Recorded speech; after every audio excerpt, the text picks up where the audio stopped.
Sir Keir Starmer's scrapping of his flagship plan for mandatory digital IDs joins a long list of policy U-turns he's made on issues including winter fuel payments, sickness and disability payments. Britain is confronting two very different power struggles at the same time. On one front, Prime Minister Keir Starmer has taken on one of the world's most influential tech figures, Elon Musk, over the unchecked power of artificial intelligence and the spread of AI-generated abuse on social media. On the other, Starmer's government has quietly stepped back from one of its most controversial domestic proposals, plans to introduce a mandatory digital ID system. Together, these two stories raise a deeper question about power in modern Britain. Who should control identity, data and technology than governments, tech giants or the public?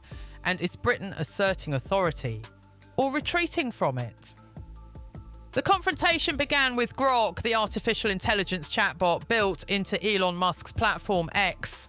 Over a period of days, Grok was used to generate sexually explicit and non-consensual images of real people. Many involved women, some involved minors. The images spread rapidly before safeguards were put in place. The backlash in Britain was immediate. In Parliament, Keir Starmer used some of the strongest language heard from a British Prime Minister on a tech issue in years. He described the images as disgusting and shameful and made clear that the government would not tolerate platforms allowing such content to circulate. This was not a coded warning, it was a direct challenge. Elon Musk initially responded by accusing critics of censorship and attacking the idea that governments should regulate AI tools. He insisted that Grok followed local laws and that misuse was the responsibility of users. But Britain was no longer treating the issue as a debate about speech. It was treating it as a matter of harm, legality and accountability. Within days, the UK's media regulator launched a formal investigation into X. The focus was not just the images themselves, but how Grok had been allowed to generate them at all, and whether the platform had breached its legal duties under Britain's Online Safety Act. For the government, this became a defining test of its authority over big tech. Starmer made it clear that compliance would not be optional. If existing laws were not enough, he said, the government would strengthen them. If platforms failed to act, enforcement would follow. This marked a shift in tone. For years, British governments had spoken about regulating tech companies. This time, they were openly doing it against one of the most powerful and outspoken figures in the industry.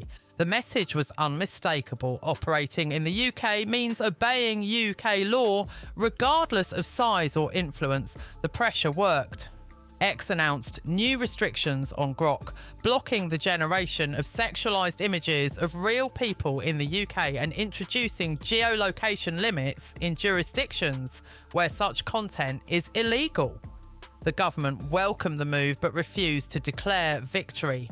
Ministers made clear that Ofcom's investigation would continue, insisting that the issue was not just what had been changed, but why the safeguards were missing in the first place. Public opinion was already shifting. Polling showed a majority of Britons supported tough action against platforms that failed to protect users, even backing bans if necessary. Concerns about AI misuse, particularly involving children, were rising rapidly. For Starmer, the episode offered something rare, a visible moment where pressure from a national government forced a global tech platform to change course. But while one battle was being fought loudly, another was unfolding far more quietly. Just as the government was confronting Musk over control and accountability, it was retreating on control at home. Plans to make a national digital ID mandatory for right-to-work checks were softened. Under the revised approach, digital ID would still exist, but it would no longer be compulsory. Alternatives such as electronic visas and digital passports would be allowed instead. Downing Street rejected claims of a U-turn. Starmer insisted that digital checks would remain mandatory, even if a single digital ID card would not.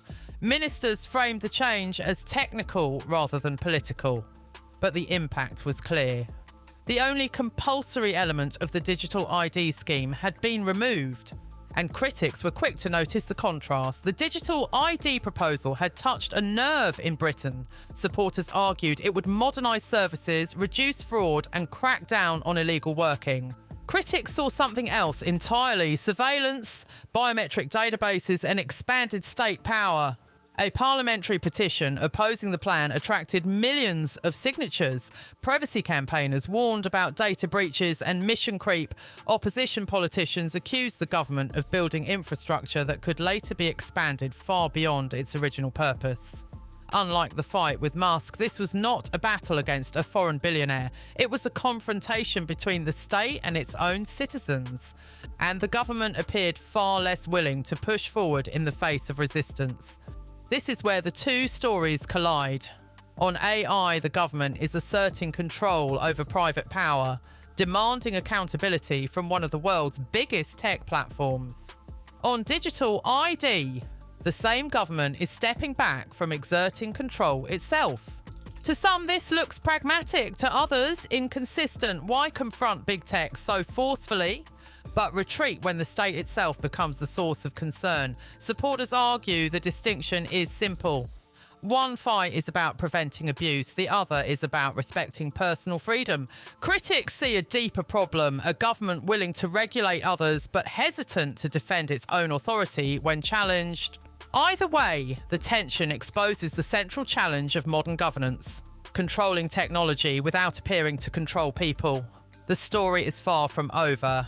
Ofcom's investigation into X continues. New criminal offences targeting AI-generated abuse are coming into force, and the government has promised further legislation if platforms fail to comply.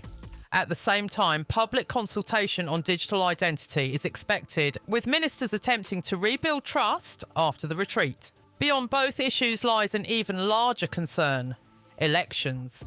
Deepfakes, algorithmic bias and AI-driven misinformation are increasingly seen as threats to democratic systems themselves. Several MPs have already warned that the next battle will be about political manipulation, not just personal harm.